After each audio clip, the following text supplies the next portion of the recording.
First, we're going to talk about just clearing off collar ties to set up a really slick arm drag from one of my favorite Japanese wrestlers, right? So we're going to start. I don't care how you clear this off. You can get a Russian tie. You can literally just pull it off. It doesn't matter. The goal is to have two hands on the one and to bait this guy to grab my wrist, okay? So a lot of times, it's going to be very situational. When I get two hands on the one, my opponent's going to end up grabbing my wrist. The goal of arm drags is to get my partner's hand across the center of his body, right? If you cut him in half, that's the center line, all right? So this is just a nice little setup to do that, right? So I'm going to pull it off for me with the 2-on-1, but again, it doesn't really matter. And I'm literally just strategically, I'm literally going to try to put my hand as close to him as possible. I'm baiting. If he does not grab my hand, we'll just go for a different takedown. But here we're going to assume that this situation occurs. He grabs my wrist. All right? Boom. All right. So I'm here. I clear it off. He grabs my wrist.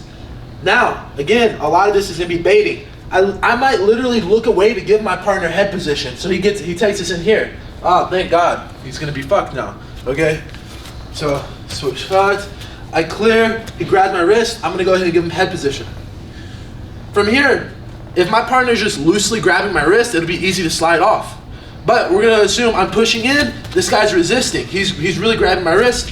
From here, I'm gonna let go, and all I'm doing is bringing it through and grabbing and pulling my partner down. Before we get back to the video, guys, if you're enjoying this video and you want to support me and you want to learn more, you can click the link above. It's going to pop up, or go to brandonreed3x.com/store to find any of my Takedown for BJJ instructionals. You can also go to brandonreed3x.com/email to join my daily email list, where I give tips and tricks about wrestling, jiu-jitsu, and kind of just do a daily journal so I can share with you guys like what's going through my mind. Anyways, guys, let's get back to the video. The idea I've always talked about is the more I pressure in the jab, if he moves out of the way, the easier I'm going to fall.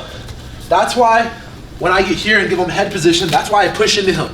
Because naturally when I push into him, he pushes back into me, and the weight's going to go forward. Does that make sense, guys? So, again, I clear it off. I let him grab the wrist. I push, push, push. From here, I'm going to let go of the secondary hand and bring my arm across. My head has two things it can do. It can either go ear to the outside, where I'm pressuring down on the shoulder, or it can go here on the inside, where I'm pressuring down on the shoulder. There's advantages and disadvantages to both, okay? I want you to play with both options as we drill this, okay? So again, I get here, I give my partner head position. I'm gonna push into him hard. As he pulls, boom, I'm grabbing, and I can pull him down. Go. Push, push, push. As I feel him push back, drag, pull it across, come down. Does it make sense, guys?